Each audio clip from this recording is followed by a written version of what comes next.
Hello साथी हो सबैलाई दीपावलीको हार्दिक मङ्गलमय शुभकामना। मेरो सुरुवात चाहिँ सबभन्दा पहिला चाहिँ म बेड मिलाउँदैछु है।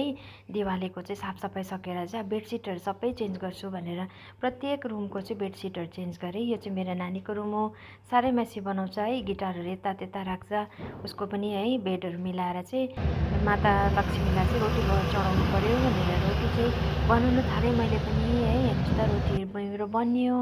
अनि रोटी बनाएपछि चाहिँ अरू पनि कामहरू थियो। यो चाहिँ सानो बाबर बनाएँ डल्लो। यहाँ चाहिँ मेरो हस्बेन्डले चाहिँ है पूजाको थान सजाउनु हुँदै थियो। मन्दिरमा चाहिँ पूजा नगरेर लक्ष्मीलाई चाहिँ बेग्लै पूजा गरिन्छ भनेर चाहिँ बेग्लै गर्नु थालेँ। नानीले चाहिँ माला गाँच्नु थाल्यो।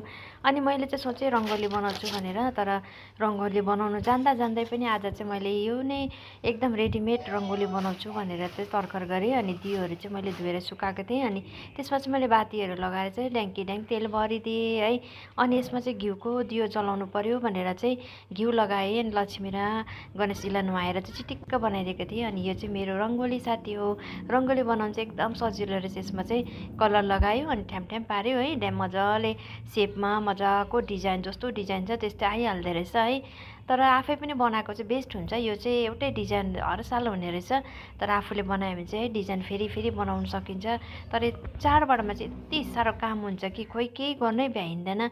अनि पूजाको एकदमै तर्खर भएर चाहिँ पूजा पनि गऱ्यौँ हामीले चाहिँ है। 7 बजेर चाहिँ 12 मिनटको चाहिँ एकदम राम्रो साइत थियो भनेर चाहिँ पण्डितजीहरूले भन्नुभएको थियो र त्यही अनुसार चाहिँ हामीले पूजा गऱ्यौँ। पूजा गरिसकेपछि चाहिँ अनि अब के गर्ने भनेर चाहिँ सोच्दाखेरि चाहिँ अब पूजाको चाहिँ पहिलो चाहिँ दियो बाल्नुपर्छ। पूजा गरेपछि चाहिँ है, पूजा गरेर चाहिँ दियो ठाउँमा कहाँ राख्नुपर्ने त्यही हिसाबले चाहिँ दियोहरू राख्दै गयौँ। दियोहरूले चाहिँ बालेपछि चाहिँ त्यहाँबाट चाहिँ हेर्नुहोस् त यस्तो भयो है, मजाको झिलिमिली भयो।